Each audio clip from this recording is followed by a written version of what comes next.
I'm Eleanor Vance, 24 years old, and Richmond, Virginia has been my home for as long as I can remember. It's a city of old charm and new ambition, and I like to think I embody a bit of both.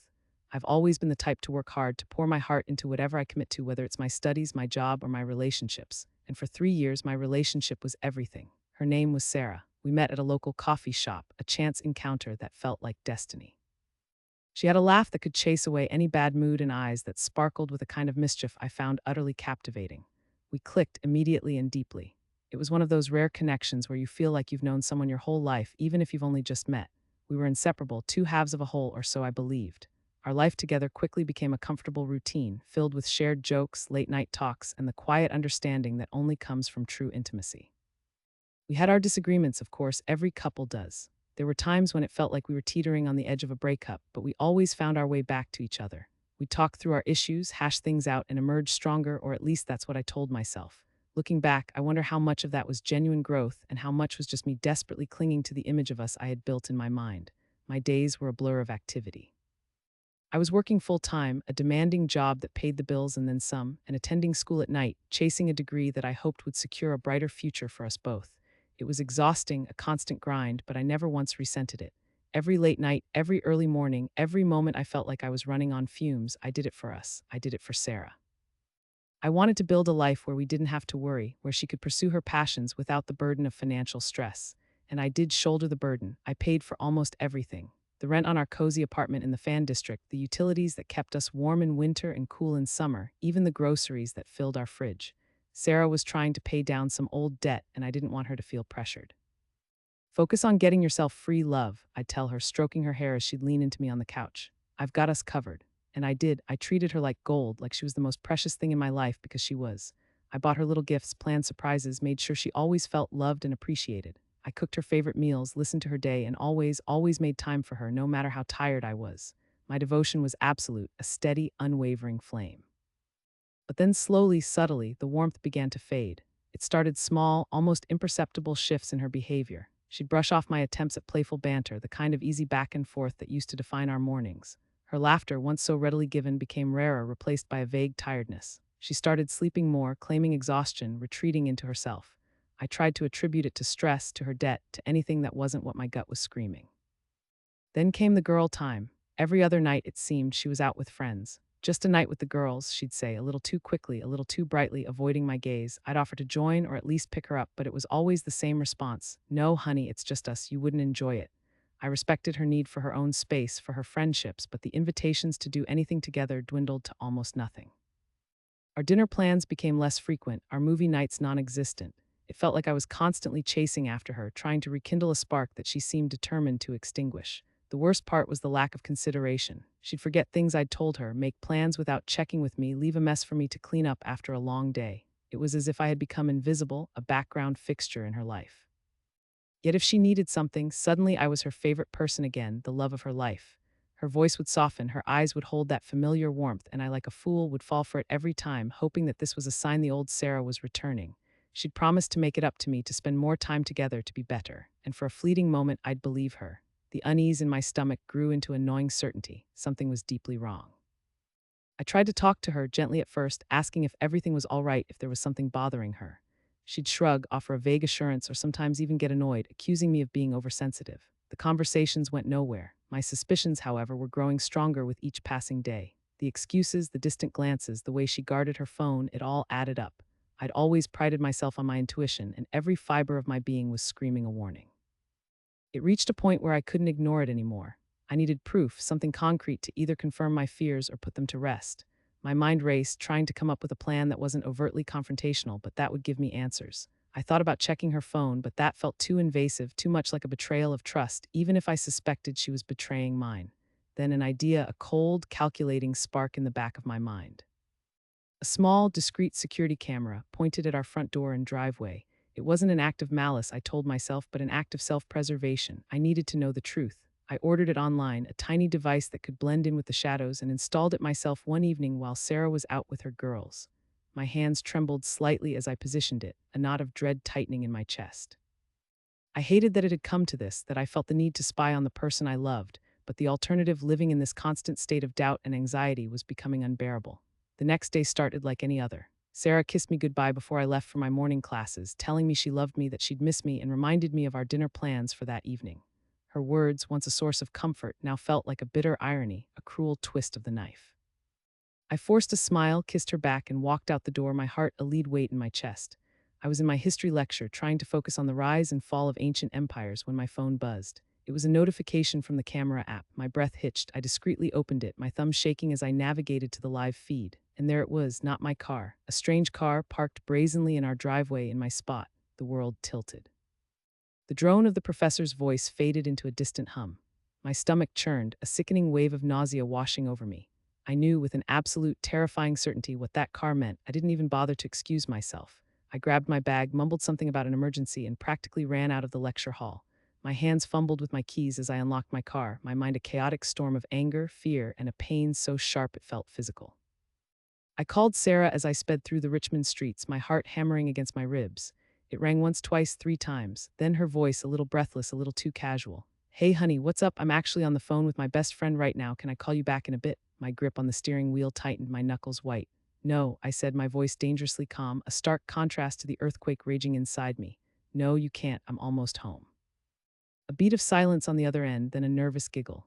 "Oh, okay, silly. I'll call you right back, promise." As she hung up, a text message popped up on my screen. "Call you after I end my phone call with BFF Roman 20. It arrived just as I was pulling into our driveway, right behind the unfamiliar car. The audacity, the sheer, brazen disrespect of it all sent a fresh wave of fury coursing through me. She was still trying to lie, still trying to keep up the charade, even as I was literally staring at the evidence. I slammed the car door shut, my blood boiling. Every step towards the front door felt charged with an electric, volatile energy. My hand trembled as I inserted the key, twisted it, and pushed. The door opened a crack, and instantly Sarah was there, a towel clutched to her chest, her eyes wide with panic. She tried to slam the door shut to block me, but the momentum of my rage was too powerful. I pushed through, the door hitting the wall with a thud, and stepped into my living room. And there he was, naked, in my living room, in my apartment. The apartment I paid for, the furniture I bought, the blankets I slept with. He looked up, startled, his eyes darting from Sarah to me, a deer caught in headlights. Sarah stood frozen, tears already welling in her eyes, a pathetic attempt at playing the victim. The scene burned itself into my mind, an indelible image of betrayal. My living room, the space where we had built so many memories, where we had shared so much intimacy, now desecrated by this stranger. My heart didn't just break, it shattered into a million irreparable pieces. The world went silent, then roared back to life with the sound of my own ragged breathing. I didn't do anything stupid, not physically. The primal urge to scream, to lash out, to destroy everything in my path was immense, but a strange, icy calm descended upon me. My voice, when it came, was a low, dangerous whisper. "Get out." He fumbled for his clothes, a picture of shame and hurried embarrassment. Sarah, still clutching her towel, stammered, "Eleanor, please let me explain." "There's nothing to explain." I cut her off, my gaze fixed on her, burning holes through her pathetic facade. "You want to explain. You want to tell me how much you loved me this morning, how we had dinner plans tonight, all while this thing was in our home." He was dressed now, scrambling to escape, casting a nervous glance at Sarah. "I'm sorry," he mumbled, avoiding my eyes. "Just go," I said, not even looking at him. He practically fled, the door clicking shut behind him, leaving me alone with her. She started crying then, big, theatrical sobs, as if she were the injured party. "I'm so sorry, Eleanor. I was depressed. You've been so busy with work and school, and I wasn't thinking clearly." The excuses, thin and pathetic, hung in the air, an insult to my intelligence. Depressed, busy. I was busy building a life for us, paying for everything so she wouldn't have to lift a finger. I was busy loving her with every fiber of my being.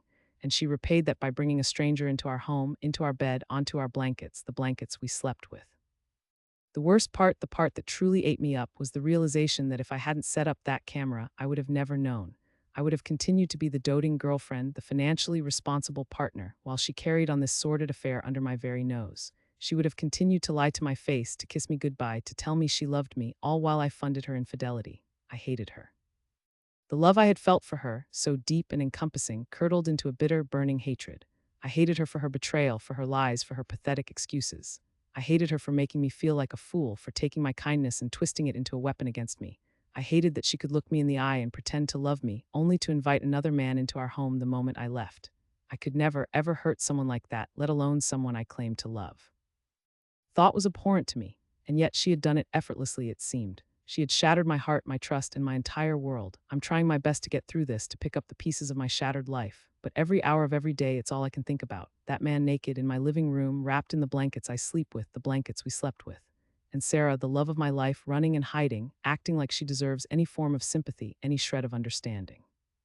She called me a bitch and a whore in her desperate, tearful apologies, and for once I agreed with her. She was a bitch, she was a whore, and I had given her everything. I had laid my heart, my finances, my future at her feet, and she had stomped all over it. This wasn't just a breakup, this was a complete annihilation of my trust and my spirit. And as I looked at her, standing there in her pathetic shame, a cold, hard resolve began to form within me. She thought she could get away with this with a few tears and flimsy excuses. She thought she could break me and walk away unscathed. She was wrong, so very, very wrong. The air in the living room was thick with unspoken words, with shattered trust, and with the heavy stench of betrayal. Sarah's theatrical sobs grated on my ears, each one a fresh insult. I watched her, really watched her, for the first time in what felt like forever, and all I saw was a stranger. The woman I had loved, cherished, and supported was gone, replaced by this sniveling, self-pitying shell. Get dressed, I said, my voice still a low whisper, but now laced with a steely edge that surprised even myself. And then pack your bags. Her head snapped up, her eyes wide with genuine shock. What, Eleanor, no, where would I go? I don't have anywhere to go. That, I replied, stepping closer, my shadow falling over her, is no longer my problem. You don't live here anymore. You don't deserve to live here. You don't deserve anything I've given you. The words were cold, each one a shard of ice chipping away at the last vestiges of my love for her. She tried to appeal to my sympathy, her voice rising to a whimper. But Eleanor, I told you I was depressed. You were so busy. I made a mistake. A mistake, I scoffed, a bitter laugh escaping my lips. A mistake is forgetting to pay a bill. A mistake is burning dinner. Bringing a naked man into our home, into our bed, while I'm out working my fingers to the bone to provide for you. That's not a mistake, Sarah. That's a choice, a deliberate, cruel choice. I watched her face, searching for any sign of true remorse, but all I saw was fear and a flicker of resentment. She wasn't sorry for what she did. She was sorry she got caught. That realization solidified the cold resolve in my heart. There would be no forgiveness, no second chances. You have until the end of the week, I stated, my voice firm. Get your things or I'll pack them for you and put them on the curb. Her lower lip trembled and she started to say something, but I held up a hand, silencing her. Don't. Any word you say right now will only make me hate you more. And believe me, the hatred I feel for you right now is a heavy burden, even for me. I walked away from her then into the bedroom, the sanctuary we had shared. It felt defiled, tainted by her betrayal. I stripped the sheets from our bed, the very blankets she had used with that man, and tossed them into a corner as if their mere presence could contaminate the air. I couldn't bear to sleep in them, couldn't bear to even look at them. I pulled a fresh set from the linen closet, trying to erase the ghost of her infidelity. The next few days were a blur of cold silence and strained coexistence. Sarah moved around the apartment like a ghost, her presence a constant, painful reminder of what had happened. She occasionally tried to talk to me, to apologize again, to plead her case, but I simply ignored her, my face a mask of indifference. Each time she spoke, my stomach twisted and a fresh wave of disgust washed over me. I avoided eye contact, ate my meals alone in the kitchen, and spent every waking moment either at work, in class, or holed up in our bedroom, the door firmly shut. Getting her out was harder than I anticipated. She had nowhere to go, she kept repeating, and I felt a brief, fleeting pang of guilt, quickly extinguished by the memory of her naked with that man. My apartment, my money, my effort, all of it had been for her comfort, her security, and she had repaid me with this. My guilt vanished, replaced by a renewed surge of anger. When the end of the week arrived, she still hadn't packed much. I watched her from the doorway of the living room, my arms crossed. Time up, I said, my voice flat. She looked at me, her eyes red-rimmed and swollen. Please, Eleanor, just a few more days. I'm trying to find something. You've had a week, I reminded her. I gave you more than you deserved. Now either you start packing or I do it for you. With a heavy sigh, she began to gather her things, slowly, deliberately, as if trying to prolong her stay. I couldn't watch it anymore. I retreated to my room, the sanctuary that no longer felt like one, and tried to focus on my schoolwork. But the words on the pages blurred, and all I could see was that image, replaying in my mind's eye like a broken film reel. Finally, late that night, she was gone. I heard the front door click shut and then the sound of a car pulling away. I waited, holding my breath, until the silence descended, heavy and absolute. I walked into the living room, the space that had been violated, and took a deep, shaky breath. It was empty of her things, but the ghost of her presence, of his presence, lingered. The apartment felt vast, cold, and utterly lonely. The silence, once a comfort, now amplified the ache in my chest. I thought I would feel relief, a sense of freedom, but instead an overwhelming wave of sadness washed over me. 3 years of my life, my love, my future, all gone, shattered into dust. The days that followed were a torment. I went through the motions of life, work, school, eating, but it all felt hollow, meaningless. My focus was shot. I found myself staring blankly at my computer screen at work, unable to concentrate on reports, my mind replaying the scene in my living room. In class, I struggled to follow lectures, my thoughts consumed by Sarah's betrayal. My grades, once a source of pride, began to slip. My friends noticed. Eleanor, are you okay? They asked, their voices laced with concern. "You seem distant." I'd force a smile, a pathetic imitation of my old self. "Just tired, work and school." I couldn't bring myself to tell them the truth, not yet. The shame, the embarrassment, the sheer raw pain of it all was too much to articulate. But beneath the pain, a slow, simmering anger began to boil. It wasn't enough that she was gone. It wasn't enough that I had kicked her out. She had walked away, seemingly unscathed, to whatever new life awaited her, while I was left to pick up the pieces of a life she had systematically destroyed.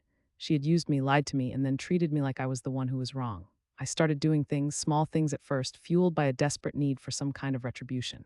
I changed all the passwords on our shared accounts, accounts I had set up and paid for. I canceled the streaming services we shared, the ones I paid for. It was petty, I knew, but it felt good, a tiny prick of a needle in the vast, numb expanse of my pain. Then I started checking her social media. I told myself it was for closure, to see if she was suffering, if she was even remotely upset. But what I found only infuriated me further. Within a few weeks, she was posting pictures, smiling, laughing, living her best life, as if our 3 years together, as if her betrayal had meant nothing. There were no signs of the depression she had claimed. She looked happy, vibrant, completely unbothered. It was a slap in the face. I even saw a picture of her at a new apartment, a small, cozy place, but a place nonetheless. Someone had clearly helped her. Was it him? The thought sent a fresh wave of nausea through me. She had cried poverty to me, played the victim, and here she was, landing on her feet, seemingly without consequence. My anger grew, festering into a dark, toxic obsession. The small acts of cutting her off, of observing her online, weren't enough. They were like trying to put out a bonfire with a teacup. I needed something more substantial, something that would make her feel even a fraction of the pain she had inflicted on me. I considered confronting her, screaming at her, but what would that accomplish? She'd just play the victim again, or worse, accuse me of harassment. I needed something subtle, something that would hit her where it hurt, without exposing myself to any risk. I thought about her debt, the debt I had encouraged her to pay down, the debt I had shielded her from so she could focus on herself. I knew the name of her loan company, the approximate amount she owed. I remembered her casual complaints about the interest rates. A dark idea began to form, a whisper in the back of my mind. What if I could make that debt just a little harder for her to manage? What if I could, indirectly, cause her some financial pain? It was a fleeting thought, one I quickly dismissed. I wasn't a monster, I told myself. I wouldn't stoop to her level. But the thought lingered, a persistent itch I couldn't scratch. Every time I saw her smiling face on social media, every time I remembered her pathetic excuses, the idea gained a little more traction. She had taken my kindness, my generosity, and used it to facilitate her own deceit. She had literally stolen my peace of mind, my sense of security, and the future I had envisioned. I started neglecting my own well-being. My grades continued to plummet, and my work performance suffered. My boss even called me in for a chat, asking if everything was all right. I mumbled something about personal issues, but the truth was I was spiraling. My life, once so carefully constructed, was unraveling, and Sarah's betrayal was the thread that pulled it all apart. Bitterness was a constant companion, a heavy blanket draped over my shoulders. I was losing sleep, my dreams haunted by images of her and that man. I would wake up in a cold sweat, my heart pounding, the hatred a bitter taste in my mouth. She had broken me, truly broken me, and she didn't even seem to care. She was thriving while I was drowning. And then one evening, as I was staring at the ceiling of my empty apartment, a new thought emerged, cold and clear. I wasn't stooping to her level. I was simply making sure she faced the consequences of her actions. She had used me financially. It was only fair, in a twisted karmic way, that I should in turn use her vulnerabilities against her. The idea of inflicting financial discomfort, of making her life just a little bit harder, began to feel less like a monstrous act and more like a justified retaliation. I remembered her fear of financial instability, her constant worries about her debt. That was her weak spot, her Achilles heel, and I knew exactly where to strike. The idea, once fleeting, now felt like a pathway, a glimmer of a plan in the overwhelming darkness. I wasn't sure how I would do it yet, but I knew one thing. Sarah was about to learn that some kindnesses, once taken for granted, could be weaponized. She would regret ever thinking she could walk all over Eleanor Vance and get away with it. The whisper of revenge grew louder, no longer a fleeting thought, but a clear, insistent directive. I wasn't interested in physical confrontation, nor did I want to engage in a public spectacle. Sarah's humiliation, the wreckage of her life, didn't need to be seen by the world. It just needed to be felt by her deeply and unmistakably, and I knew exactly how to make her feel it. Her greatest vulnerability, the one I had so generously shielded her from, was her debt. Student loans, credit card balances, a tangled web that I had allowed her to ignore.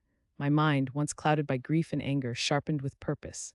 I remembered snippets of conversations, casual complaints about loan servicers, about the exact figures she owed. It was all there, tucked away in my memory, remnants of a time when I cared enough to listen to her financial woes.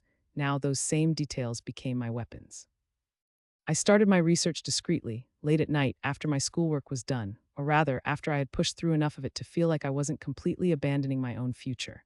My laptop screen cast a cold glow on my face as I navigated through forums, read articles, and delved into the intricacies of personal finance and debt collection.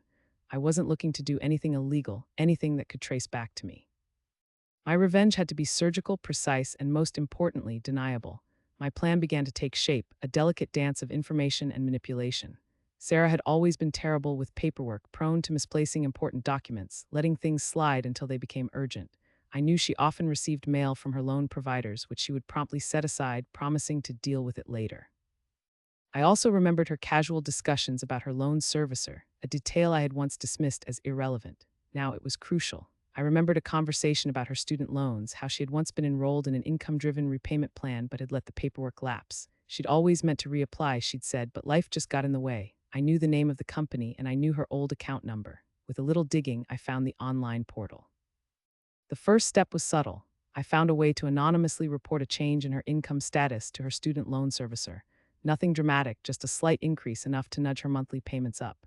It was a single click, an action that took less than a minute, but the potential ramifications for Sarah with her new independent budget were significant. She wouldn't even know it was me. She'd just see a higher bill, a new hurdle in her already precarious financial situation.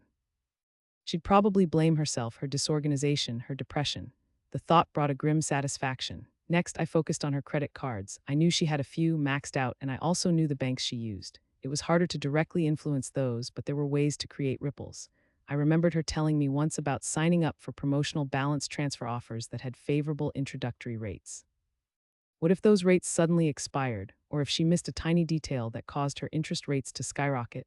I found an old email account of hers. I still had access to a relic from when we first moved in together, and I helped her set up her utilities.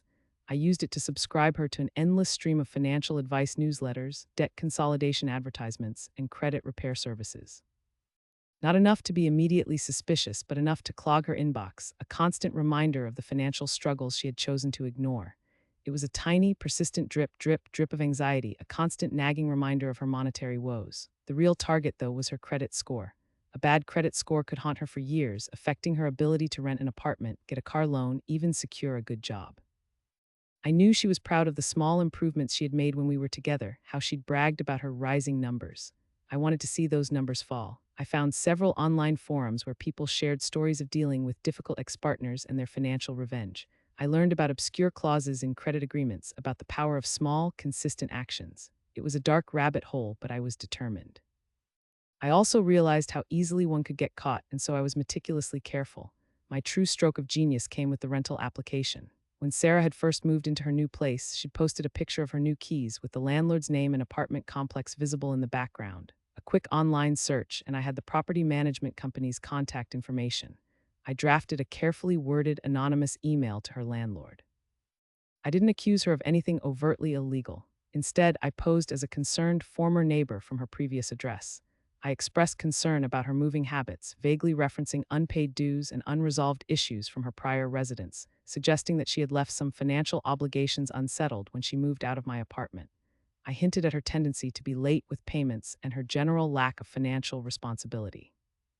I made sure to use generic, nonspecific terms that were impossible to prove or disprove, but enough to plant a seed of doubt. I implied that I was worried about her pattern of behavior and didn't want to see her new landlord experience similar problems. I knew Sarah hadn't caused any actual property damage and she hadn't actually skipped out on rent. I had just kicked her out. But the email wasn't about facts, it was about suspicion. It was about creating a narrative of unreliability, a subtle erosion of trust. A landlord, especially one dealing with a new tenant, would be wary. Even if they couldn't act directly, it would make them scrutinize Sarah more closely, make her life just a little bit harder, a little less secure. Maybe they would ask for a larger security deposit when her lease was up, or be less understanding if she ever had a late payment. The beauty of it was that it was untraceable, a ghost in the machine. Then came the final, most satisfying part of my plan. I contacted the credit reporting agencies, using publicly available information about Sarah and a carefully crafted narrative, to dispute a few minor, insignificant positive payment histories on her report, things like a small, old utility bill that I had actually paid on time during our relationship. I claimed these payments weren't hers, that they belonged to an ex-partner who shared a similar name, causing a temporary but significant dip in her credit score while the disputes were being investigated. It was a tiny, almost invisible act, but it would wreak havoc on her immediate financial standing, triggering alerts, lowering her score, and making her life just a little bit more challenging in the near future. It wouldn't permanently ruin her, but it would be a persistent, frustrating annoyance. She wouldn't know why or how, she'd just feel the squeeze. I started to see the effects within a few weeks. Her social media, once so vibrant with carefree smiles, began to show cracks. The cheerful posts became less frequent, replaced by vague complaints about adulting and unexpected expenses. She'd post about frustrating phone calls, about needing to tighten her belt, about being stressed. It was subtle, but I saw it. The glow of her new life was dimming, replaced by the mundane, grinding reality of financial pressure. There were no more pictures with him either. The new apartment was still there in the background of some photos, but the man was gone. Perhaps the unexpected expenses had affected their arrangement. A quiet, almost imperceptible shift occurred within me. The constant burning rage began to cool, replaced by a sense of calm, a strange kind of peace. It wasn't the triumphant roar of victory I had expected, but a deeper, more satisfying hum of balance. I hadn't destroyed her life, not entirely, but I had introduced a persistent, unavoidable discomfort, a subtle echo of the chaos she had unleashed upon mine. I had made her feel a fraction of the burden she had so carelessly placed on my shoulders. My grades started to improve. My focus returned at work. The nightmares faded, replaced by dreamless sleep. The emptiness in my apartment began to feel less like a void and more like a fresh canvas. I was still Eleanor Vance, 24, in Richmond, Virginia, but I was a stronger Eleanor, a wiser Eleanor, one who understood the true cost of kindness and the quiet satisfaction of self-preservation. I wasn't happy about having to resort to these tactics, but I didn't regret them either. Sarah had forced my hand, had pushed me to a place where I had to fight for my own peace. And in fighting for it, I had found a new strength within myself.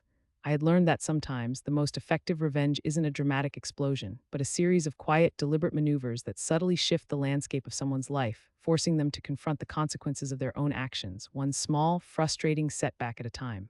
I was free, not just from Sarah, but from the consuming bitterness. I had closed that chapter not with a bang, but with a quiet, poetic justice that only I truly understood. And that for me was enough. And that for me was enough. Not a triumphant roar, no, but a quiet, deep satisfaction that settled in my bones. The frantic, clawing need for retribution had subsided, replaced by a steady current of calm. I had taken back control, not by lashing out, but by orchestrating a subtle, undeniable shift in Sarah's world. I hadn't needed to yell, to curse, or to physically confront her. The true sting of my revenge lay in its anonymity, its untraceability. She would never know it was me, never suspect that the unexpected expenses and frustrating phone calls were ripples from a stone I had quietly dropped into her carefully constructed pond. The changes in my own life were profound. The constant, gnawing bitterness that had been my shadow for months began to recede. It was like a heavy fog lifting, revealing the clear sky I hadn't realized I'd been missing. My apartment, once a silent reminder of betrayal, started to feel like home again. I rearranged the furniture, painted the living room a soft, calming gray, and replaced the tainted blankets with new ones, crisp and clean. Each change was a small act of reclamation, a symbolic washing away of her presence. My focus, once scattered and broken, returned. My grades, which had plummeted during the darkest days of my heartbreak, steadily climbed back up. I found myself engaged in lectures again, absorbing information, driven by a renewed sense of purpose. Work, too, became less of a chore and more of a pathway to the future I was building for myself. My boss even commented on my improved demeanor, a subtle smile replacing the grim set of my mouth. I explained it away as having resolved some personal challenges, which in a way was true. I had resolved them with a quiet, calculated vengeance. I started spending more time with my friends again, the ones who had watched me spiral with concerned eyes. I still didn't tell them the full, ugly truth of Sarah's betrayal or the details of my retaliation. Some wounds, some acts were best kept to oneself, understood only by the person who had endured and then overcome. But I laughed with them again, truly laughed, felt the warmth of their companionship, and rediscovered the joy in simple things: a good meal, a funny movie, a long walk along the James River. Sarah's online presence continued to provide a distant, almost clinical confirmation of my efforts. The adulting is hard posts became more frequent, the selfies less polished. I saw her complaining about her car needing repairs, about a sudden increase in her rent, about having to take on a second job to make ends meet. The man, the one who had defiled my living room, was a distant memory in her feed, replaced by solo shots and laments about loneliness. It wasn't gloating, not exactly. It was simply observing the natural progression of cause and effect. She had sown the seeds of deceit, and now she was reaping the harvest of consequences. What surprised me most was the absence of triumph. I hadn't felt a burst of exhilaration or a victorious shout. Instead, it was a quiet, steady unfolding, like watching a slow-motion film of justice being served. The satisfaction came from knowing that I had protected myself, that I had refused to be a victim, and that I had found a way to balance the scales without sacrificing my own integrity or future. My revenge wasn't about destroying her, but about allowing her to destroy herself with a little nudge from me. One evening, months after she had left, I received an unexpected email. It was from Sarah. My heart gave a tiny lurch, a ghost of the old pain, but then steadied itself. I opened it, bracing myself for another pathetic apology, another attempt to play the victim. But what I read was different. Eleanor, it began, I know you probably hate me and you have every right to. I've been going through some really rough times lately. Everything seems to be falling apart. My loans are unmanageable. My landlord is being difficult and my credit is a mess. I just don't understand why everything is suddenly so hard. I know I messed up. I was depressed and stupid. I miss you. I miss our life. I know it's a long shot, but I was wondering if you'd consider lending me some money just to get me back on my feet. I promise I'll pay you back. I'm desperate. I read the email once, then again. There was no apology for her actions, no genuine remorse, only a self-pitying plea for financial assistance. My subtle nudges had worked, perhaps even better than I had anticipated. She was desperate, just as I had been desperate for answers, for truth, for justice. The irony was almost poetic. A small smile, truly genuine, touched my lips. The Eleanor of months ago, the one consumed by pain and a desperate need for revenge, might have been tempted to respond with a scathing refusal, to highlight every lie she had told. But the new Eleanor, the one who had found her peace, simply deleted the email. Unread, unacknowledged, unheard. That was the ultimate revenge. Not the financial hardship, not the crumbling facade of her new life, but the complete, utter indifference. She no longer had the power to hurt me, to manipulate me, or even to evoke a reaction. She was just a name in my inbox, a ghost from a past I had finally, truly moved beyond. I closed my laptop, the screen reflecting my calm, resolute face. The Richmond night hummed outside my window, a familiar, comforting sound. My story wasn't one of explosive confrontation or dramatic triumph. It was a story of quiet resilience, of a woman who had been broken but refused to stay shattered. I had rebuilt my life brick by painstaking brick, and in doing so, I had found a strength I never knew I possessed.